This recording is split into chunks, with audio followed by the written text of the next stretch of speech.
معلم این حضرت بود، زیرا عمر رضی الله عنه مدرسه ادبیات و زبان را در زیر این بهترین مخلوق ختم کرد، مدرسه رسول اکرم صلی الله علیه و سلم خواندند. از سخنهای او بوی این می آید که داخل این جمله ها سرشار آداب است، سرشار هدایت است. زیرا که حبیب خدا محمد صلی الله علیه و سلم در بین مردم اعلام کرد ان الله جعل الحق على لسان عمر رضی الله عنه.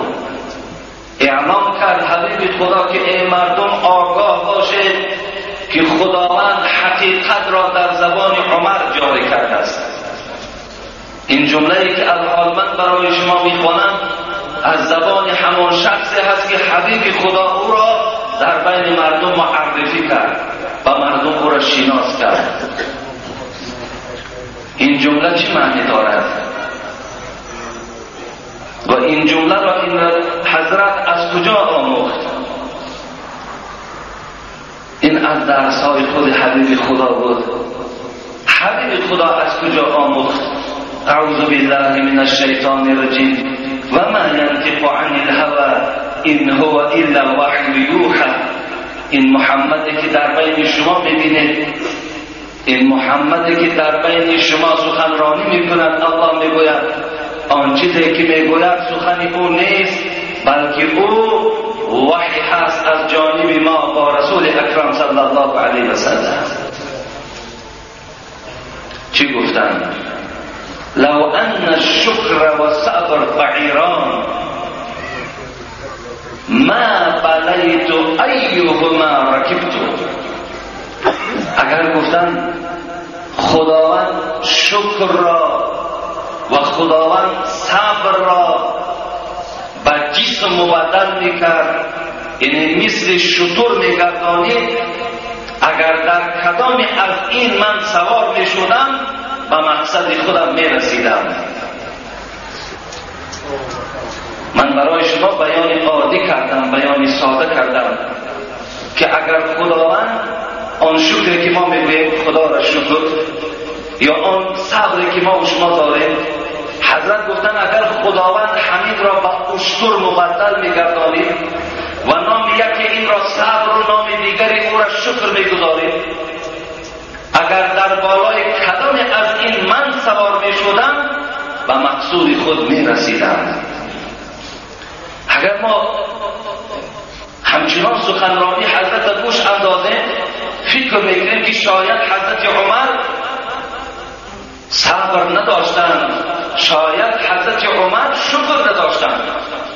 زیرا گفتن اگر در کدام از این من سوار می شدم به مقصود خود می رسیدم. البته حضرت عمر به مقصود خود رسیده بود. رسول اکرم صلی الله علیه و سلم 10 یار بهشتی داشت. یکی از اونها عمر رضی الله عنه بود. گفت یا عمر انت فی الجنه. عمر من برای تو بشارت میدهم که در حیات چند ساله که حیات میبینی عاقبت جنت میروی. این بشارت رسول اکرم صلی الله علیه و سلم به عمر بود. لیکن حضرت عمر در این سخنرانی خود خاکساری خود بیان میسازد که من شخصی بودم که شکرانه خدا را به جا آوردم، شخصی بودم که در آفتها و مصیبتهای خداوندی صبر نورزیده بودم. این یک عادت خاکسارانه حضرت عمر بود. این تعلیم است والله که برای تمام آن کسانی که امروز آبرو دارند، برای تمام آن کسانی که منصب دارند، برای آن کسانی که امروز مال دارند، این عبرت است، این درس است که باید تو خاکسار باشی، تو باید عادی باشی، هر چی باشی باید که خودت را عاجز نشان دهی. این درس حضرت عمر برای تمام پیشواها بود. خدا رحمتش کند. بار بالای منبر برآمد، منبری که ما داریم این منبر به خدا قسم ارزنده نیست ما بالای این سوار شویم، لیکن حضرت یک منبر خاکسارانه داشتند. بالای منبر برآمد، تمام مردم در اطراف او جمع شد. زمانی که وی خلافت در دست داشت، زمانی که پادشاه بود، زمانی که اکثر دنیا در زیر تصرف حضرت عمر بود، زمانی که تمام دنیا از سیاست عمر می‌لرزید و می‌ترسید. بالای منبر برآمد، گفت چی گفت؟ تو همان عمر هستی که با یک مشت خرما گوسفندهای خالت بیچرامیدی. پایان شد از منبر. همه حیران شدند. این چی سخن بود برای یک جمله؟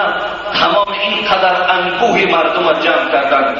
حضرت رفت در یک گوشه مثل یک آدمی خاکسار عادی نشست.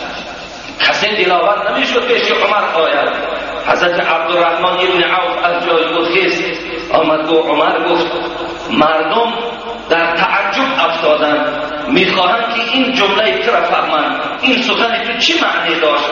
تو شخصی بودی که در اول حیاتت با یک مشت خرما گوسفندهای خالت میچرانیدی. گفت عبدالرحمن آگاه باش. گفت من یک زمان با نفس خودم تنها ماندم در خانه. نفسم بر من گفت تو امیر المؤمنین هستی، تو پادشاه هستی، تمام ملک در دست توست، همه ملک از تو میترسد، تو بهترین انسان در روی زمین هستی. من بالای منبر برآمدم، این نفسم را معرفی کردم که تو کی هستی، بر نفس خودم ضربه زدم. این کار تعجب است به خدا قسم. امروز اندک علم داره دعوای عالمی میکنیم. امروز کم در یک اجداد اگر ایشانزاده و شیخزاده داشته باشه، دعوای اجدادی و دعوای ایشانزادگی و شیخزادگی میکنیم. اینها درس هستن برای آن کسانی که امروز قدر و قیمت دارند. بار حضرت میگوید بالای منبر پایان شدن با محمد ابن مسلمه که شخصی بود که از حقیقت هیچ وقت نمی‌ترسید، اگر چند که خطر مرگ او هم داشته باشد. با او روبرو شد عمر، با یک شخص عادی پادشاه، با یک شخص عادی روبرو میشد. میگوید محمد میگوید آیا حکمرانی من چگونه است؟ عادلانه است یا غیر عادلانه؟ محمد بها داد. اون محمد به خاطر شاه بودن عمر بها نداد. والله که وی میگوید بسیار حقیقت گو بود. وی گفت عمر گفت تو عادل هستی، اطرافتم انسانهای خوب هستند. من در تقسیمات مال نگاه کردم، تو پروای مال دنیا نداری. در تقسیمات مال نگاه کردم بسیار عدل داری. لیکن عمر گفت، محمد ابن مسلمه گفت آگاه باش، قسم به خدا گفت اگر تو کج روی مثل تیر کمان راستت میکنم. حضرت عمر وقتی این سخن از محمد ابن مسلمه شنید خرسندی فرا گرفت. شاه را که خدا را شکر که در بین من شخص وجود دارد که اگر عمر از قرآن و حدیث منحرف شود مثل تیر کمان وی راست میکنند. شاد شد، خرسند شد. امروز یک شخص اگر راست من در اگر یک سخن قبیح گوید باور به تا قیامت نمیبخشمش. مثال من به خاطر چی؟ به خاطر که امروز از پس من کمی انسان ها نماز میخوانند یا در پیش کمی اشما من قدر و قیمت دارم، این خاطر برای خودم گویم که عزیز بشمارم و خودم را بلند بشمارم. حضرت خرسند شدند که در بین قوم شخص یا پژاهی عمر کج رود، عمر را راست میسازند. این سخن حضرت عمر که من بنده شکرگزار نیستم، من بنده صبر کننده نیستم، لیکن وی شکرگزارم بود، صابرم بود، فقط خاکساری خودش را حضرت بیان کردند. و این خاطر من آغاز صحبت از سخنی خیلی بالا و قیمت حضرت عمر و این خاطر آغاز کردم که دادرای عزیز و برادرای مسلمان و خواهر و مادرای عزیز باید که ما شکر کننده باشیم. اگر شکر نکنیم، الله در قرآن سوره ابراهیم دارد و این تعذن ربکم لئن شکرتم لازیدنکم ولئن کفرتم ان عذابی لشدید. خدا میگوید که اگر بندگان من شما بسیار ضعیفین، بسیار ناتوان هستین، آنقدر نعمتی که برای شما دادم باز شکرانه کنین زیاد میگردانم. لیکن اگر در برابر نعمتهای دادگی من شکر نکنین عذاب من بالای شما بسیار سخت می آید. شکر چیست؟ شاید بعضی سوال کنن شکر چی باشد؟ شکر حضرت جنید، شیخ جنید رحمت الله علیه میگوید وقتی که من 7 ساله بودم عمک مرا حج برد. در حج با شیخ‌های خیلی بزرگ نشستم، اطراف شکر بحث و مناظره آغاز شد. همه فکر خود بیان کردن، لیکن وقتی که از من پرسیدن ای بچه 7 ساله تو چی میگویی، شکر چی معنی دارد؟ جنید میگوید جواب گفتم که از جانب شیخ‌ها صدای الله اکبر بلند شد. این چی بود؟ این بود که کسی که در برابر نعمتهای پروردگار دادگی گناه می‌ورزد اون ناشکر هست، او شکر خدا را به جا نآورده است. برادرای عزیز و گرامی، شما انسان شکر کنید که خدا شما را انسان کرده است، شما را حیوان آفرید، شما را ایمان مخلوق دیگر نکرد. شما هزارها شکر کنید که شما را خداوند عقل داد. عقل، این عقل بسیار نعمت قیمت است، خدا به هر کس نمیدهد. میگوید پری طاووس عزیز است و کرگس نرسد. عقل هم چیزی عزیز است به هر کس نرسد. به هر کس هم خدا عقل نمیدهد. همین عقلی که خدا به شما داده است همین در شکر کنیم. عقلتون بها دید که این عقل بود که شما خالقتون شناختید. امروز در برابر شما بسیار شخصیت‌های هستند خدا را نمی‌شناسند، خدا را انکار میکنند. شما شکر کنید که از اون طایفه شما نیستید. هزارها شکر کنید که خدا را شکر کنید.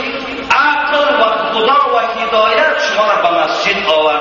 در برابر شما بسیار از بندگانی که پروای مسجد ندارند و حتی مسجد زمان میبینند که وقتی تابوت شما نزد مسجد میارند. شما شکر کنید که شما از جمله که هستید، از جمله کسانی هستید که مسجد میآیید. شما شکر کنید که از جمله کسانی هستید که نعمت خدا را یاد میکنید و 5 وقت نمازتان میخوانید. در برابر شما بسیار از بندگانی که نمازهاشون نمیخوانند، حتی جان بدجبار تسلیم میکنند، بار پیشانیش زمین ندیده است، بار سبحان ربی العظیم نگفته است. شما شکر کنید. و از همه نعمت بلند اسلام است، خدا به شما داده است. شما برای نعمت اسلام هم و سوی پروردگارتون شکرگزار باشید. این از نعمت هایی که اندکی من برای شما بیان کردم. حضرت میگوید که شما شکر کننده باشید. و دیگر گفت شما بندگان خدا صابر باشید، صبر کننده باشید، زیرا ان الله یوفی الصابرون اجرهم بغیر حساب. زیرا خدا در قرآن میفرماید که کسی که در دنیا صبر کننده است الله به عدد به او ثواب میدهد، به عدد به او پاداش میدهد. بنده همان به که بلاکش بود، عود همان به که در آتش بود. بهترین بنده شاعر میگوید همان بنده هست که بلا را میکشد، مصیبت میبیند، عذاب میبیند، درد میبیند، رنج میبیند. والله که کتاب خدا میگوید من رنج و مشقت بالای بندگان عزیز میارم تا که صبر کنند پاداش برای اونها نصیب گردانم. ما و شما به سوی خدا توفیق و هدایت طلب کنیم که الله ما را صبر کننده در همه حالت ها بگرداند. حضرت ایوب رضی الله عنه وقتی شفا یافتند، تصور کنید حضرت ایوب پیغمبر 8 سال و یک روایت 18 سال پشت تخت سنگ عذاب میکشید، از جاش ایستاد نمیتوانست. زنی مسلمانی داشت که خدمت او را میکرد، همیشه از اطراف او دور نمیرفت. مثل امروز بعض مردهایی که از زنهای خود در حالت بیماری شکایت میکنند که از حال ما خبر نمیگیرد، پروای ما ندارد. این زن ایوب برای تمام مادرها درس است. 18 سال از اطراف شوهر دور نمیرفتن، خدمت شوهر در حالت بیماریشان میکردن. وقتی حضرت شفا یافتن از جای خود خیستن و نالان شدن، گفتن امروز یکی از روزهای خیلی پرغمترین و بدترین من به شمار برود، روز شفای افتگی شد. گفتن چرا؟ گفت هر سحر بیمار بودم، از آسمان ندا می آمد ای بنده مریض من، حال تو چگونه است؟ امروز صحت شدم، از آسمان صدا نه آمد که ای بنده بی‌درد من، حال تو چگونه است؟ از صدای آسمانی محروم شدم. میخواهم که همون بلایی که بر سر من بود، همون بلا دوباره بالای من باید. دوستان خدا بلا را طلب میکردن، میدانستن که بلا به خودش پاداش داشت، بلا به خودش چی داشت؟ اجر داشت. از این خاطر حضرت عمر ما را در سخنرانی چی گفتن؟ تأکید کردن که ای بندگان خدا همیشه شکرگزار باشید و همیشه چیکار کنیم؟ با صبر باشیم. بنده در این عالم دلی بیغم نباشد، اگر باشد دلی آدم نباشد. دنیا همه دل دردمند است، همه دل درد دارد، هر خاندان مصیبت دارد، هر یک انسان مشقتی دارد، لیکن وقتی شما صبر میکنید خداوند همراه شما هست. حتی ما را تأکید می‌سازد یا ایها الذین آمنوا استعینوا بالصبر والصلاة ان الله مع الصابرین. یک کسانی که دعوای ایمان دارید، وقتی که بالای شما درد و عذاب آمد از خداوند کمک طلب کنید. به چی؟ به نماز و به صبر. نماز خوانید، صبر کنید، از خدا کمک طلب کنید، پروردگار همراهی شما می باشد. از این خاطر از خداوند خواهان او هستم که همه ما و شما را بنده با شکر گرداند، همه ما و شما را بنده های با صبر گرداند. و صبر در مفسران قرآن میگن دو خیل می شود، صبر بر طاعت و صبر بر معصیت. در طاعت صابر باشید، هر زمانی که چه حالتی که رخ دهد شما از طاعت پروردگار بیراه نشوید، همیشه در طاعت پروردگارتان صابر باشید. و صبر در معصیت چیست؟ صبر در گناه این است که وقتی گناه در پیش شما خودش را جلوه داد، شما صبر کنید و بر گناه نزدیک نشوید. صبر دو خیل می شود. خداوند از این دو خیل صبر این جمعیت ما را برخوردار گرداند. خدا همه خاندان این مردم مسلمان با شکر و با صبر گرداند. خدای مهربان برای ما آنقدر توفیق و هدایت، آنقدر غیرت و قوت نصیب گردانه که در برابر اینقدر نعمتی که حساب ندارد ما شکرگزار باشیم، ما اجرا کننده طاعت و عبادت تو باشیم، زیرا فردا در پیشگاه تو از جمله شخصانی در خجالت نباشیم. خداوندا محبت ذات خودت را در دل همه ما بندگانت جایگیر بگردان.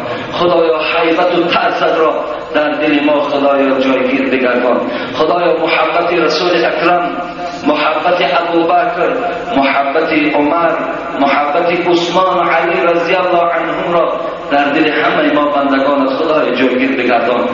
خدایا این ملک ما را باز هم آباد و زیبا بگردان.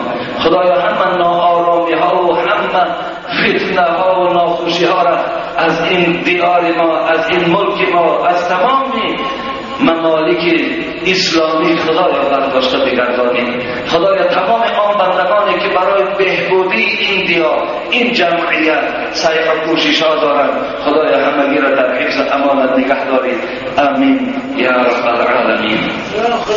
السلام علیکم و رحمت الله و برکاته. حضرت عمر رضی الله عنه چگونه که از صحبت قبلی من آگاهی دارید و جمعه گذشته من اطراف اسلام آوردن او برای شما حکایه کردم، زیرا که رسول اکرم صلی الله علیه و سلم دعا کرده بود، دستشان برداشت. دعای پیغمبرها برادرای عزیز مثل تیری در نشان میرسید.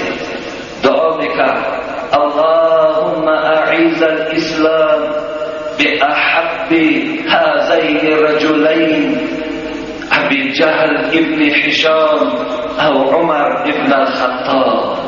حبیب خدا دعا کرد خدایا این دین اسلام را عزت ببخش، قوت بده با دو مرد، با این یکی از این دو مرد که به سوی تو محبوب هستند، به سوی تو شرف و قدر دارند، ابو جهل ابن هشام یا عمر ابن الخطاب. حبیب خدا در حق این دو مرد دعا کرد خدایا با یکی از این که در پیش تو کدام این محبوب است، کدام این قدر دارد من نمیدانم، خدای با واسطه او اسلام را عزت ببخش. در نزد الله با عزت کی بوده است؟ عمر ابن الخطاب بوده است. خداوند دعای پیغمبر را قبول کرد و عمر رضی الله عنه را هدایت کرد. پیشگاه پیغمبر خدا آمد، ایمان عرضه کرد و مسلمان شد. وقتی مسلمان شد، شما سخنرانی شخصی نو مسلمان را گوش اندازید. مسلمان شد، گفت ای حبیب خدا این کار میبینی که در دست من جلا میدهد، من اینا مدت قبلا شاید 1 ساعت پیش یا شاید 1 چند دقیقه پیش به خاطر از غلافش کشیده بودم که با این سر مبارک تو را جدا میکنم، لیکن امروز الله مرا هدایت کرد، الله به من راهی راست نمود، الله امروز محبت تو را در دل من جای کرد. از این خاطر این کار در غلاف خود جای نمیگیرد و این کار مبارزه میبرد با سر و شکمی که دشمن تو باشد، دشمن قرآن تو باشد. این کار با اونها مبارزه میبرد. ای حبیب خدا این چهره زیبایی که در تو میبینم، از این چهره زیبا هیچ وقت دروغ بر نمی آید. تو حقیقتا پیغمبر خدا هستی. از تو خواهش میکنم آشکارا از جایت خیز، با تمام این مردمی که در خانه این برادر ارقم جمع شدن که صف اونها همگی چند بود؟ 52 نفر همراه حضرت عمر بودن. میریم خانه کعبه، برای تمام این مشرکان اعلام میکنیم که اشهد ان لا اله الا الله و اشهد ان محمدا عبده و رسوله. خدا یک و یگانه است، محمد بنده او و فرستاده اوست. این بت‌هایی که شما پرستش میکنید اینها گمراه کننده شما هستند، اینها خدا نیستند.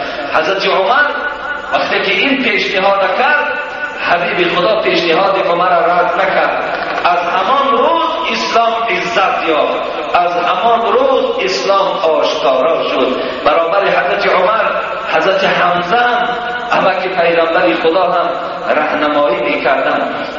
مثلا حضرت عمر اولین شخصی بود که الله که اسلام آشکار کرد، مسلمان ها را به تمام مشرکان معرفی کرد که اینها مسلمان هستند، دین اینها دین حق است.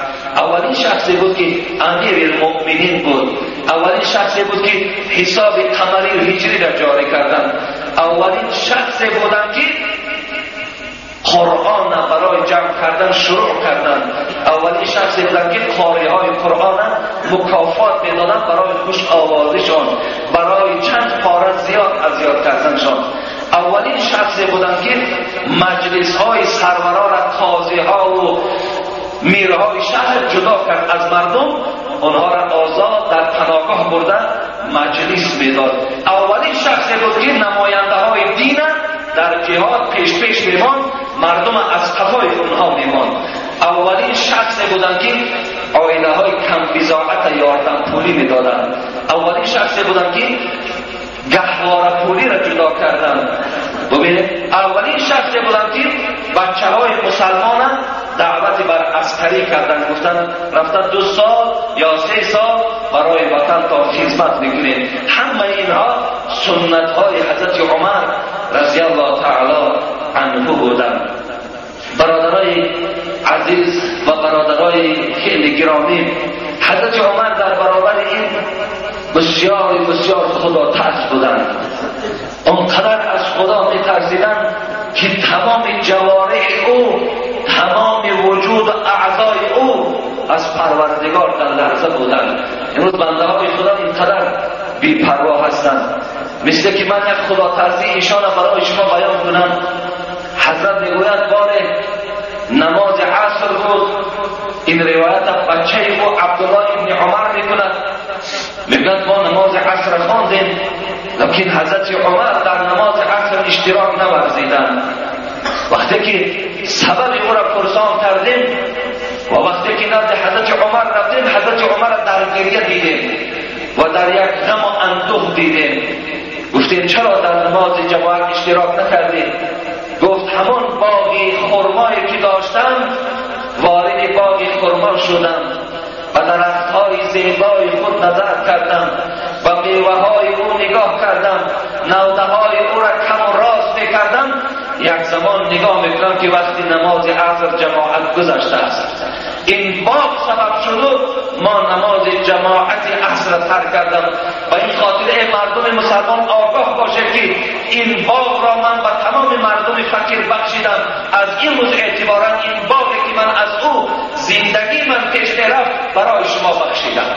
به خاطر چی؟ به خاطر نماز جماعتی که از حضرت عمر ترک شدن. امروز بنده های خدا داد میزنن، گردن بلند میکنن، الحمدلله ما مسلمان هستیم، لکن نماز وقتی نمازی گویم تراویح انجام یابد اونها را دیگر در نماز جماعت ما دریافت نمیکنیم. حالا که نماز جماعت این تأکیدتر و لازمتر از نماز تراویح است. اگر تو نماز تراویح را در خانه هم که میخواندی گناهگار نمیشدی، لیکن نماز جماعت را در خانه خوانیم تو با تحقیق گناهگار هستی. امروز بنده های خدا را از نماز جماعت محروم میبینیم. حضرت عمر به خاطر نماز جماعت شاید باقی او در همون زمان خودش 50-100 هزار دلار ارزش داشت.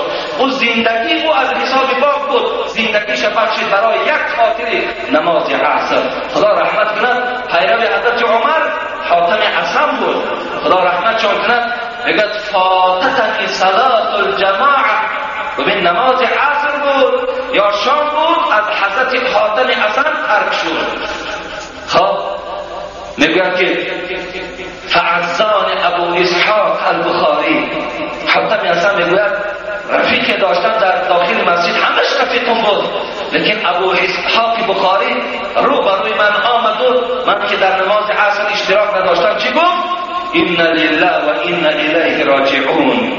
ببین تعزیه مردن فرزند میکند. تعزیه، این جمله برای تعزیه بیان کردن است. وقتی در خانه یک برادر ما مصیبت میآید، خانهش میسوزد، صدمه دچار میشود، خانهش چرخه میشود، اولادش هلاک میشود، ما چی میگیم؟ این لله و این الیه راجعون. ما از خدا هستیم و سوی خدا بازگشت داریم.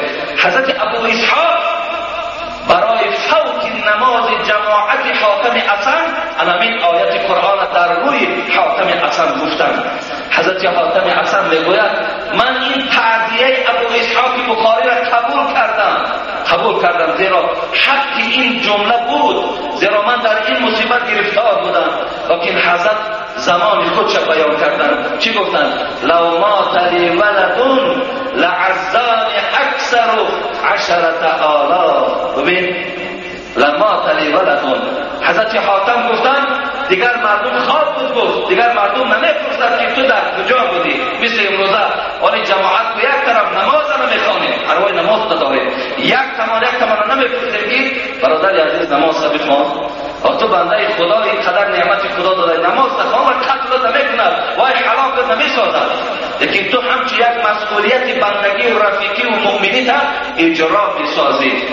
گوری هر کس جدا است، لیکن تلقین یک برادر مسلمان وظیفه هر کدام ما و شما ضرور است. برای چه اینقدر من بهر شما داد میزنم؟ چرا اینقدر حلقم تاق میشود؟ چرا اینقدر گویم در پیش بعضی از شخصیت ها مثال ما گویم سیاه شده؟ به خاطر چی است؟ به خاطر واللهی که مسئولیت است و اینا من هم میتونم که و کدام از شما به نمازی میکنید، مسجد نمیآیید، در راه حرام هستید، سکوت برای خود اختیار کنم، لیکن وجدانم نمیبردارد، لیکن ایمانم نمیبردارد. والله که من به خاطر خدا برای شما میگم، دیگر هیچ غرضی ندارم.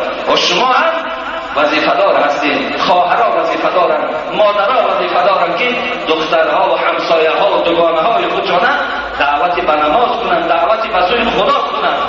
حضرت حاتم بود دیگران خواب بودند، هیچ کدامش برای نمیپرسد که تو چرا دیروز در نماز عصر نبودی. لیکن چی گفت؟ جمله را گوش اندازه، اگر مرا گفت فرزندم از دنیا میگذشت به خاطر که امروز قدر و قیمت دارن و این خاطر هزارها آدم آمد و تعزیه بیان میکرد که حاتم بچه شما از دنیا گذشت و تعزیه مرا قبول کنید. ببین حضرت گفتن لأن مصیبت الدین اهون عند الناس من مصیبت الدنیا.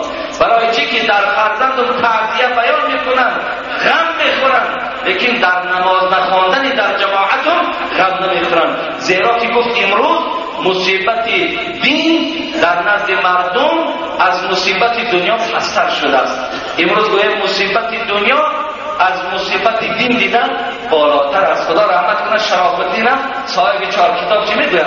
غم دین خور که غم دین است. غم دین خور غم دین است. همه غم ها فروتر از دین است. غم دین تخور. این غم دنیا، غم بچه، غم آچه، غم آتا، غم پول، غم ماشین، غم دنیا، همه این در سطح دویم و سیوم عزت اول غم دین تخور بگوید. حضرت شرف الدین ما را نصیحت دارد. ببین غم دین خود که غم دین است. همه غم ها فروتر از دین است. غم دنیا مخور که بیهوده است. هیچ کس در جهان نیاسوده است. این غم دنیا را نخور. پروای غم دنیا نکن که هیچ کس آسوده این دنیا را ندیده است. خدا رحمت کند داماد حضرت عثمان، داماد حضرت رسول اکرم، دو نور چشم رسول اکرم در دستش بود. این حضرت عثمان بود. چی میگفت؟ میگفت که هم الدنیا ظلمتون و هم الاخره نور فی القلب. میگفت که غم دنیا تاریکی در دل است، لیکن غم آخرت این روشنی در دل است. این سخن حضرت عثمان رضی الله تعالی عنه است. امروز ما را غم دنیا فرا گرفته است، پروای غم دین ما نداریم. چیزی که از کلام ما شما سر زند باور که گویا که ما ندیده، گویا چشم ما نابیناست، گویا زبان ما گویا گنگ است، باور که بیان نمیسازیم. شاید حبیب خدا را خدا رحمت و مغفرت کند، حضرت کو مغفرت است، لیکن میگو که یأتی علی الناس زمان، زود است که بالای امتان من یک زمانی میاد که لا یبالی الرجل ما تلف دینه اذا سلمت دنیاه. چه جمله وحشت است، چه جمله مشکل است. ایرا به خدا قسم اگر انسان اگر از تحت دلگوش اندازد و به قهر این رود، به خدا در دنیا طاقت زندگی کردن ندارد. دیگر زمان بالای امت من میاد که به خاطر دنیاشون سلامت ماندن، به خاطر دنیاشون در راحت کردن، اگر دین از درشان رود پروایی ندارد. همین خیلی زمان گفت بالای امت می آید. آیا همین زمان آمده است؟ البته آمدگی است. امروز بعضی خواهرای ما شما تن فروشی میکنن. برای چی هست؟ دنیا سلامت ماند، صاحب 4 تنگه حرام شود، لکن چی؟ آخرتش بسوزد. آخرت سوخت، دنیا سلامت ماند. امروز بعضی از مردم ما و شما دین خودش به دین نصرانی چیکار میکنند؟ عوض میکنند به خاطر مال. آیا این سخن پیغمبر حقیقت ندارد؟ به خاطر سلامت ماندن دنیا چیکار کردن؟ دینشان فروختن. امروز بعض دیوسای ما و شما، بعض گویم که به فراست های مادرای ما و شما دخترها را برده چیکار میکنن؟ گفتی همون بچه ها ممراز ها و پپراز شدن. امروز دخترها را برده سودا میکنن. به خاطر چی؟ به خاطر اونا پول میدهند و این دختره به عفت میکنن. این دختره گویم که از دیگر دولت ها بعد مجبور میشوند دولتدارای ما جمع کرده بعد باز به خانه هاشون میارن. به خاطر که امروز مردم ما دیوسای ما و شما مردم ها را در دوبای بفروشند. امروز مردم ما دخترها را در روسا و در ایرانی و در خیتایی و حتی به شما آینه نیلگون هم نگاه کردید بفروشند. به خاطر چی؟ به خاطر دین فروختن دنیاشون سلامت میماند و این سوم میگیرد. دنیا سلامت است لیکن آخرتش سوختگی است. هر که آخربین بود او مؤمن است، هر که آخربین بود او بیدین است. جلال الدین رومی میگه کسی برای آخرجش، کسی برای شکمش اگر دینش میفروشد راه نادرست میرود او بیدین است. لیکن کسی که آخرت نگاه میکند وی دیندار است. و اسم پیغمبر خدا حقیقت ندارد؟ البته حقیقت دارد. این حقیقت است برادرای عزیز و گرامی. امروز گویا بعضی از خواهرای ما و شما زنا را آشکارا کردن، لباساشون را عوض کردن. به خاطر چی هست؟ به خاطر دنیا را سلامت میمانند، آخرتشون از دست داده ایستادند. برادرای عزیز و گرامی، دنیا نه آنقدر چیزی هست که ما با او تکیه سازیم.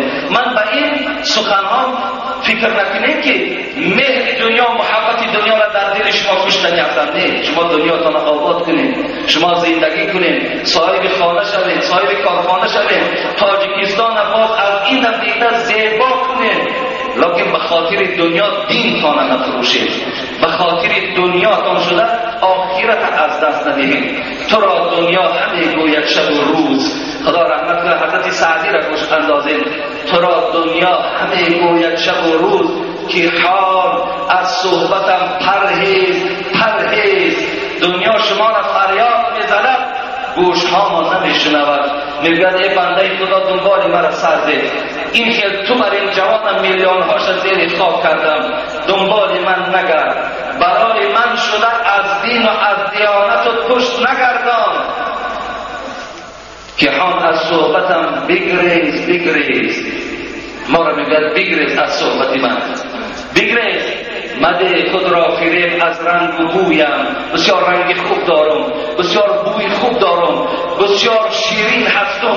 به خاطر بو و رنگ و زیبایی شما شیفته من نشوید، شما عاشق من نشوید.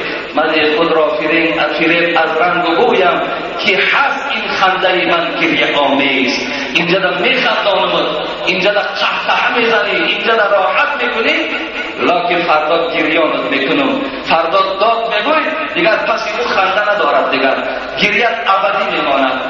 دوستای خدا ما را نصیحت میکنن که به خاطر دنیا شده شما دین تان نفروشین. عمر خیام رضی الله عنه خدا رحمت و مغفرتش کنه در سخنرانیش میگه که پند دهمت اگر به من داری گوش.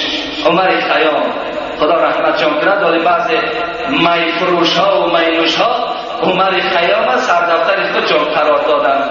نمیدانن که تو گناهکار میشه. تو عمر خیام با زبان این گویه که می آلود خود میرانی قسم به خدا گناهکار در پیش خدا هستی. او اولیای خدا بود، او دوست خدا بود، او می که وی گفته بود او عشق بود، وی لذت الهی بود. این می نبود که ما را به عقل سازد، این می نبود که ما را از معرکه بیرون کند. شب گذشته اگر دامله ها را در تلویزیون گوش کرده باشه درباره گرایی و درباره عرق نوشی گپ زدن که مثلا آدم به عقل میکند، آدم به عزت میکند، آدم به پول میکند، آدم به فراست میکند، قدر و قیمت از پیش زن کودکش میبردارد. انا همون عمر خیام می گفتگیش پیش که الهی بود. میگفت پند دهمت اگر به من داری گوش رو میکنی، اگر فرزند من باشی، اگر تو حقانی بنده خدا باشی، و سوی من توجه کو میگوید، گوش تو میگوید چی میگوید به تو. پند دهمت اگر به من داری گوش، از بحر خدا جامعه تصویر مپوش. از بحر خدا ما شما بعضی وقت سخنرانی داریم، از برای خدا همین کار نکن. و همین خیلی گفت از بحر خدا جامعه تصویر مپوش. جامعه تصویر چی است؟ جامعه فریب، جامعه نیرنگ، جامعه گویم که حیله، جامعه بدبختی، جامعه فساد، جامعه تصویر است. از بحر خدا جامعه تصویر مپوش.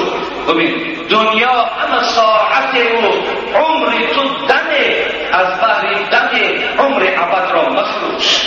حضرت میگه دنیا همش یک ساعت است، لیکن عمر تو یک دقیقه است. برای همین یک دقیقه ساعت میفروشی. تو برای همین یک دقیقه عرق نوشی را بس نمیکنی، برای همین یک دقیقه حیات از عبادت خدا سرکشی میکنی و فردا پیش خدا میرد و فردا با پروردگار روبرو میشه، چی جواب میگویی؟ برای یک لحظه شده خواهر عزیز چادر حیات اثر از میپرد. برای یک ساعت شده امروز تو بروک و کرده بچگانه میفروشی، از خدا نمیترسی، پیشگاه خدا در نمیره. حضرت میگوید برای یک دم ساعت نفروشید، ساعت نفروشید، دنیای ابدی را نفروشید. ببین دنیای بقا را نفروشید. دنیا طرفدارای عزیز خانه تعلیم گیرید، رفتن دانشکده‌های عالی بخوانید، همه شرایط برایتان مهیا کنید، لکن خدا و آخرتان فراموش نکنید. از خدا و آخرتان دور نباشید برادرای عزیز که بسیار به خدا قسم شما بای می‌دهید، مخلوق می‌شوید. میگوید شاید که هر کی در دنیا نرفتی بر صراط مستقیم، در قیامت از برای جای تشویش است و بیم. دنیا اگر راه مستقیم نرفتی، قیامت برای تو بسیار جای تشویش است، گل برای تو بسیار جای تشویش است. دوستان خدا، من میتوانم که صدها رباعیه‌ها و صدها این گونه شعرها را برای شما در این وقت خوانم، لیکن فکر میکنم که انشاءالله برای آدمی عاقل با فهم البته همون یک نقطه بس است اگر شعور است، ورنه چون چراغ پیش کور است. برای آدمی با فهم همون یک نقطهش بس است، برای آدمی با فهم همون یک اشارهش بس است. حضرت عمر قصه ما در نماز جماعت بود. حضرت چیکار کردن؟ به خاطر نماز جماعت حضرت باغ شانت در راه خدا تسلیم کردن، باغ دادن که سرمایه زندگیش بود، از او گذشتن.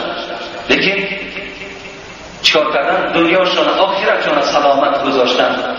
حضرت عمر دیگر خدا تسلیم بود چی بود؟ بار دیگر رسول اکرم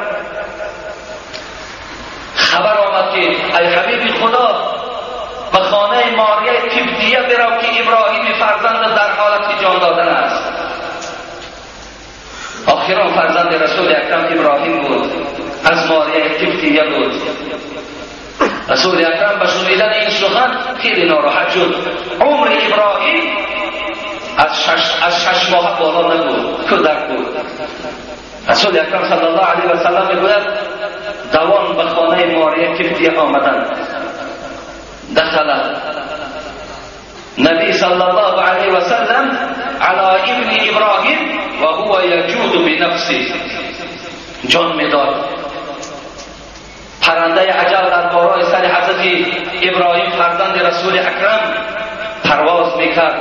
این زمان یا زمان دیگر جان ابراهیم میگرفت. عبدالرحمن ابن عوف میگوید فجعلت عینا رسول الله صلی الله علیه و سلم تذرفان. وقتی که ابراهیم بچه شدید، رسول اکرم صلی الله علیه و سلم در حالت جان کندن مثل باران میگوید از چشمهای حضرت آب دیده ریختن گرفت. اونقدر غم فرا گرفت او را. لیکن چی میگفت؟ میگو ابراهیم میگفت میدانم که پیک اجل به سراغ تو آمده است. روزی که اجل در آید از پیش و پس شک نیست که مهلت ندهد یک نفس است. یاری نرسد در آن مرد هیچ کس است، برباد شود جمله هوای هوس. همون مرد به سراغ تو آمده است. لیکن من پیغمبر هستم، به خدا قسم از دستم چیزی نمی آید که برای تو یک عمر دوباره را زم بگردانم، جمع بگردانم. از دست من چیزی نمی آید. لیکن حبیب خدا فقط آبی چشمش میریخت. عبدالرحمن چی بود؟ و انت یا رسول الله. عبدالرحمن فریاد زد ابن عوف حبیب خدا تو ما را از گریه کردن من میکردیم، میبینم اینقدر گریه داری. رسول اکرم به سوی عبدالرحمن گشت و گفت انها رحمتون ثم اتبع الاخرى.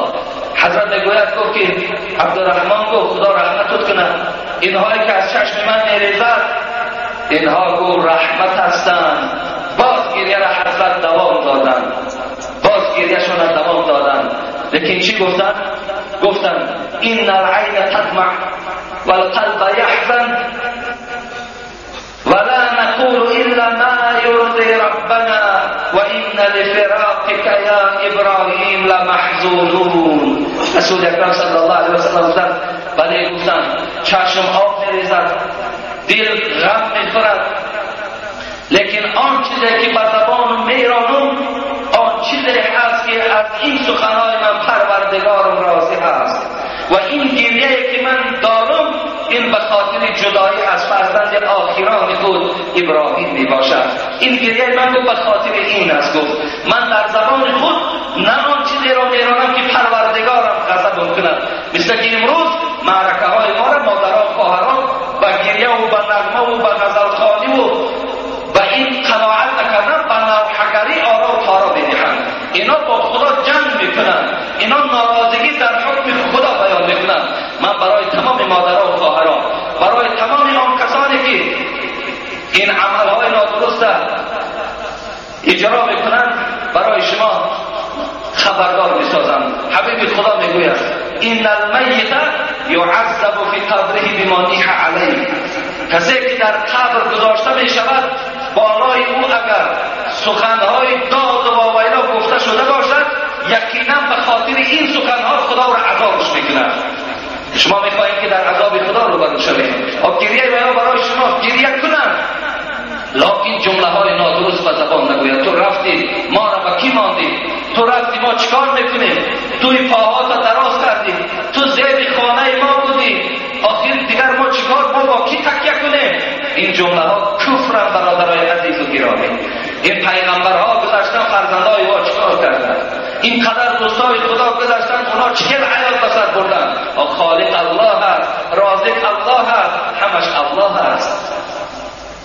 حبیب خدا میگوید عذاب تان میدهد خدا در قبر اگر نصیحت وصیت نکنید که بچم بالای من این خیالات و واویلا نکنید.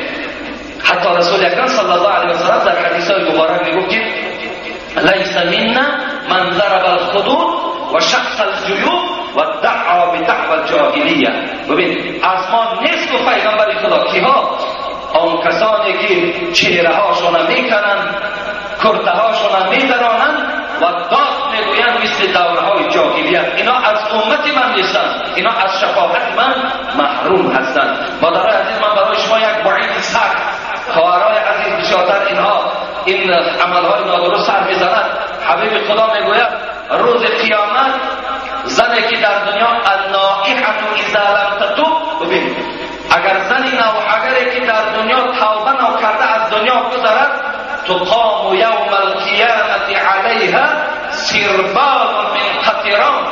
حبیب خدا میگوید روز قیامت خداوند این گونه زنه یک لباسی سیاه میپوشاند که تیز علا میقبد، مثل امروز سینتتیکی که اگر اطراف نزدیک علا میروید در میگیرد، اما همون خیلی لباس میپوشاند و درع من جرب و یک لباس سربی میپوشاند و با همین لباس این گونه زنها را خدا روز قیامت عذاب میدهد. از این خاطر ما باید مرد باشد زن باشد با این عمل اگر چنگ میزند پیشگاه خدا در فردا البته عاصی و گناهکار هستند. ما راضی هستیم در حکم خداوند، خواه پدرمان، خواه مادرمان، خواه برادرمان، خواه یار و رفیقمان، هر کسی را که میگیرد حکم خودش است، دنیای خودش است، ملک خودش است، اختیار خودش است. چی جای ناراضگی از جانب من میشه؟ وقتی که رسول اکرم صلی الله علیه و سلم جان دادن فرزندش که نظارت کرد بسیار غمگین شد. بعد که جان به حق تسلیم کرد ابراهیم و زیر آزار مشرکای عرب قرار گرفت که پیغمبر ابتر شد، خرسند شدند ابراهیم از دنیا گذشته است. و چی خاطر؟ ابتر چیست؟ دنبریده. پیغمبر خدا دنبریده شد. دنبریده معنای را دارد که از پس پیغمبر دیگر نسل زمان همش مردن، پیغمبر خدا تنها ماندگی هست. مشرکان همین قدر گویم که حالت یافتن پیغمبر خدا را زیر آزار قرار دادن. خداوند که حبیبش دوست می‌داشت، خداوند که غمی حبیبش هیچ وقت نمیخواست، در حال آیت را سوره مبارکه را روان کرد: انا اعطیناک الکوثر فصلی لربک وانحر ان شانئک هو الابتر. ای حبیب من غمگین نشو، بگذار فرزندم از دنیا گذشت، اولاد همش گذشتن باشد، غمگین نباش، با این اذیت مشرکان طاقت کن، صبر کن. انا اعطیناک الکوثر، من که پروردگار تو هستم، در عوض این ابراهیم برای تو حوض کوثر دادم. حوض کوثر دادم در جنت برای تو نصیب گردانیدم، برای امتای تو بخشیدم. اینقدر آب لذیذ دارد، اینقدر آب شیرین دارد، از او امتان تو استفاده میبرد. این شانئک هو الابتر، یقین دان که اونها دنبریده مشرکات اون بریده هستند که زمان از دنیا میگذرند، نام اونها کره می شود، نام اونها دیگر یاد نمی شود. لیکن پیغمبری خدا تا وقت دنیا هست نام تو بلند برداشته می شود، عزت تو روز بلند می شود. تو هیچ وقت دم بریده نیستی. ابراهیم برداشت، حبیب خدا آورد در قبر گذاشت، دهن لحظه محکم ناکرده. چی گفت؟ ابراهیم گفت برای تو می رسانم این که منکر و نکیر پیش تو می آیند و از تو می پرسند خدای تو کیست؟ بگو پروردگار من الله هست. وقتی پرسم پیغمبرت کیست؟ بگو پیغمبرم بنده خدا و پدر من است. وقتی اگر پرسم که دین تو چیست؟ بگو که دین من اسلام است. حضرت این سخن به ابراهیم فرزندش گفت و در این لحظه محکم کردند. یک زمان خاک به پرتافت و حضرت غمگین بود، نگاه میکند در پشت حضرت عمر مثل کودک گریه دارد، با شدت گریه دارد. گفت عمر، گفت چرا گریه میکنی؟ سبب گریه در چیست؟ گفت ای حبیب خدا، گفت این طفلی که هنوز به سین بلاغت نرسیده است، این طفلی که با این درس‌های مبارک در قبر گذاشته شد، این طفلی که با او تلقین کننده این جمله ها ذات شما بود، وقتی وی مورد حساب منکر و نکیر قرار گرفت حال عمر چگونه باشد؟ این خدا ترسی حضرت عمر بود. عمری که یک قسم حیات در جهالت گذرانیدگی است، یک عمری که کم جنایت و کم خطایی در راه خدا کرده است. اگر منکر و نکیر این عمر راد کنند و پرسند عمر در پیشگاه خدا چی جواب میگوید؟ این زمان گفتگوی عمر و حبیب خدا بود که الله برای خوشنودی مؤمنها آیت را از سوره مبارکه ابراهیم فرستاد: یثبت الله الذین آمنوا بالقول الثابت فی الحیات الدنیا والآخره. حبیب خدا تمام مؤمنها را بشارت ده، کدام آنها با خدا ایمان دارند، اسلام دارند، حکم خدا را اجرا میکنند، آنها را من در قبر و روز قیامت از عذاب خودم نجات میبخشم.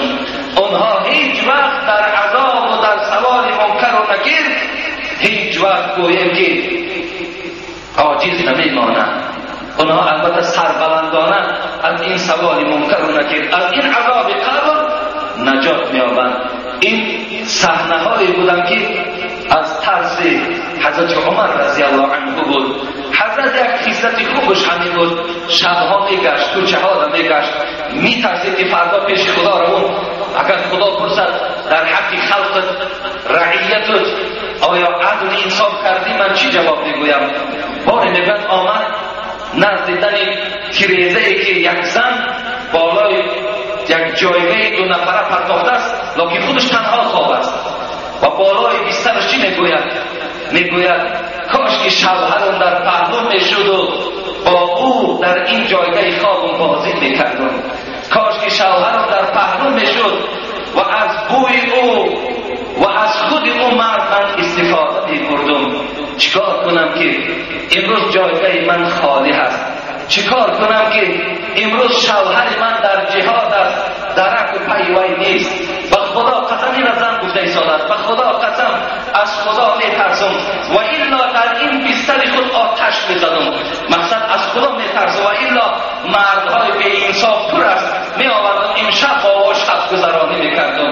لیکن به خاطر خدا، به خاطر حکم خدا این جایگاه خواب تا آمدن شوهر خودم حلال و پاکیزه نگه میدارم.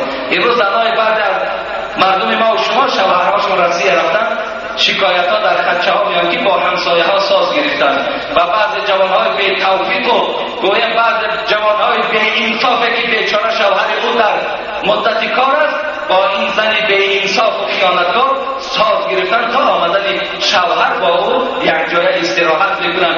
این زن میگوید از خدا میترسم والله که در این جاگه آتش میزدم. حضرت عمر این سخنها را شنید، ناراحت شدن، سرور بودن، شاه بودن. آمد نزد دخترش حفصه زن پیغمبر خدا، چی گفت؟ گفت حفصه گو یک سوال دارم از تو، همین زن به شوهر چند ماه طاقت کرده میتواند؟ حفصه شرم کردن، اونا اقدام میکشیدن، شرم میکردن، مثل امروز زنهای حاضره به حیا نبودن، شرم کرد، جواب نگفت. دویم با پرسید، بسیار مهم است، جواب گوی. گفت 1 ماه، گفت 2 ماه، گفت 3 ماه، 4 ماه، گفت حد آخرش گفت. حد آخر از 4 ماه زیاد دید و گفت زن طاقت ندارد که به شوهر در جایگاه خواب کنه. حضرت عمر در آن حکم برآورد در کدام جبهه‌ای که مجاهدین می جنگند مدت جنگ فقط 4 ماه. 4 ماه بعد آمده از زنهاتون خبر گیرید. حکم حضرت عمر صادر کرد. به خاطر چی؟ به خاطر ترس خدا داشت که تا که از حکم او این زنها با بیراکت نشوند. و آخر دعوانا ان الحمد لله رب العالمین. انشاءالله من از این قصه های خیلی پر معنی و پر حکمت و پر عبرت حضرت عمر جمعه های آینده اگر حیات باشه برای شما باز حکایت بکنم. الان وقتی ما انجام می‌کنم در حق یک چند برادرها دعا کنم. مولا ویسنین یزبلانی و محمد شریف پرغنی که سیتی گفتگی در مسکو جایی بود از همون جا یک مبلغ روان کردن که در مسجد صرف کنید و در حقمان دعا کنید خدای مهربان سفرهاشون را بخیر کند، عمرشان را دراز گرداند. و یک برادر اینجا در منوچهر که اراده حج هم داشتن الان از ما دعا گرفتن و یک مبلغ پول زکاتشون هم برای آبادی مسجد آوردن که در حقم دعا کنید خدا سفرش به خیر و باقرار کند، دولتش باز هم خداوند زیاده گرداند و از همه آفتات خداوند نگهش دارد.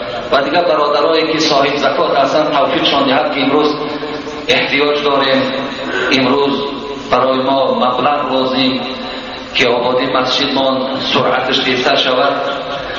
خب امینه دختری شیخ کمال 3 بچه آوردن دعا کنه گفتن خداوند بابای شیخ کمال هم همه ما شما میشناختیم، نان و آب او را همه این مردم ما شما پر خداوند مهربان روحش شاد و قبرش را پرنور کند. همه اولاد اجدادی که از او گذشته است خدا رحمت و مغفرتشان کند و خداوند باقی مانده فرزندانی که الحال دارند توفیق و هدایت خدا نصیبشان کند. خب فرزند اکه نور محمد، نور احمد حسن از چرمگرای پایان یک مبلغ دادن که در حق پدرش دعا کنیم و برادر تاجدین در حق فرزندانش حبیب الله و حمزه دعا کنیم گفتن و یک خواهر دارن حقم گفته از دعا کنید. 2 برادر بهرام و رحیم بررسی سفر دارن دعا کنید گفتن. یک برادر 30 دانه استرپیل آورده است در حقش دعا کنید گفتن. از جنازه بابای حسن از همین محله ما بابای حسن خدا رحمت و مغفرت کند نو گذاشتن اینجا یک مبلغ آوردن. و کسانی که در صندوق خیریه و دیروز یک برادرم یک مبلغ به ما دادن که یک مادر از روسیه روان کرده بود است که در حقم دعا کنید گفتن. خدای مهربان این خیر و احسان ها را قبول بگردانید و آن مبلغ هایی را که ارسال کردند و برای آبادی این مسجد صرف می شود خدایا برای این بندگان کوشک های جنت را نصیب و روزی گردانید و همیشه تنصیحت و سربلند خدایا نگهشان دارید. و همه آن برادرانی که در این مسجد ما امروز به حیث مهمانند و از راه‌های دور آمدند خداوند صحت و سلامت به خاندانشان رسانید. ربنا فاغفر لنا ذنوبنا وكفر عنا سيئاتنا وتوفنا مع الابرار آمین یا رب العالمین. اینجا یک برادر تعجیلا سوال کرده است که